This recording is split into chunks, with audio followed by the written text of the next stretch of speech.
Attachment behavior. Attachment behavior, something is basically those behavior patterns sit out seeking contact seeking behavior, crying, reaching out, eye contact, touching, clinging, following. All these are defined as attachment. If you want to do any research in psychology journals, you can also go to the word dependency. Attachment and dependency are kind of synonymous. You see a lot of research and researchers involved in attachment behavior. We're going to talk about today will be Erik Erikson, John Bowlby, Eleanor Maccoby, Mary Ainsworth, Harry Harlow, and Harold Skills. Okay, and when we look at attachment, we're really talking about the first year of life. We're talking about last section, the baby's born now. A bundle of reflexes and body parts. Think about that. Let's look at reflexes of birth. We're talking about grasp, blink, cough, to a certain extent breathe. Is a reflex as well as a function. Looking in the direction of a sound at birth, an infant can look in the direction of a sound. Okay, swim. Newborn is able to swim. Think about that being the first 9 or 10 months inside the womb. They're able to swim. Okay, so that's one theory behind infant swim lessons. Then you have your archival reflexes, moral reflex. In other words, you move that back here. And also you have the Babinski reflex, where you rub the bottom of their feet with a feather, and the toes fan out. Whereas as you get older, the toes curl in when you rub the bottom of their feet. So moral reflex, and usually it disappears sometimes between 3 to 6 months, a moral reflex disappears. And same thing with the Babinski reflex. I mean, most adults usually they'll curl in like that as opposed to fan out.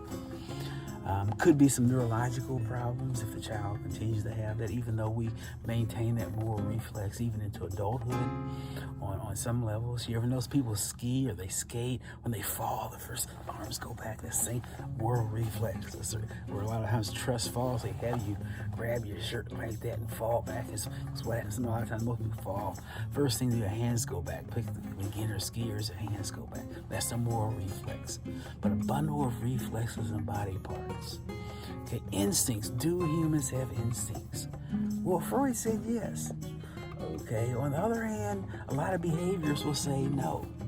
And I know some anthropologists will say that whatever reflexes we're born with, you lose them by the time you're a year old. Now, I'm talking about complex. What is reflex? Complex behavior patterns. More complex than reflex. Unlearned complex behavior patterns. Unlearned complex behavior. That's your instinct. Only one I can really think of with humans is you take a newborn and you put a cloth over their face. They'll fight, take it off.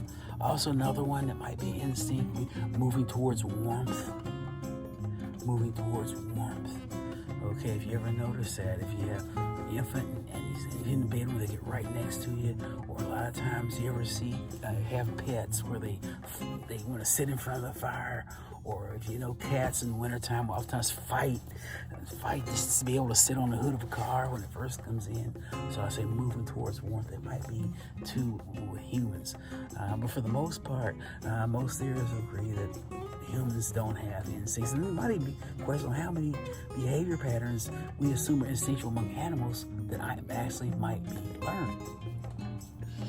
Anyway, first year of life, everything's new, newborn, born, bundle, reflex, body parts, looking out there, practicing, moving their arms. Piaget called this the sensory motor period. First year of life, the sensory motor period. Okay, they learning to deal with objects, coordinating reflexes and body parts. The baby's laying in that crib, and they're practicing, reaching out, grasping. Okay, and that's what we're looking at. And the first year of life, who is the most important person in that person's first year of life? Usually the mother or primary caregiver. If men now are more active in the child, so you might have the father. But for generic, we would say primary caregiver or the mother interaction. And all your theorists have their own interpretation of that first year of life. According to Erikson, first year of life is trust, first mistrust. In other words, basic trust is being established.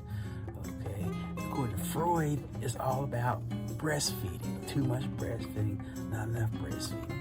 According to Piaget, it's developing reflex and body parts, learning coordinating reflex and body parts, and also learning about objects.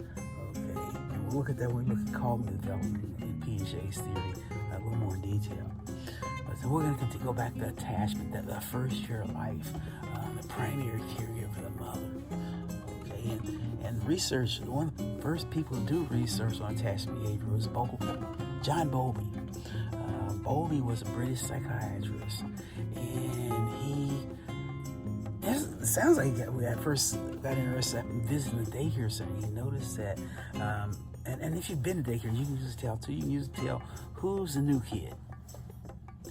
First day in daycare, even kindergarten or in preschool, how do you pick out the new kid? Well, the new kid's usually off in the corner sulking or crying, or the new kid's getting upset when mom leaves on the first day. Okay, that attachment behavior, that initial attachment to the primary caregiver. We're going to continue talking about attachment behavior and look at Bowlby and McAbee and Ainsworth theory in the next video.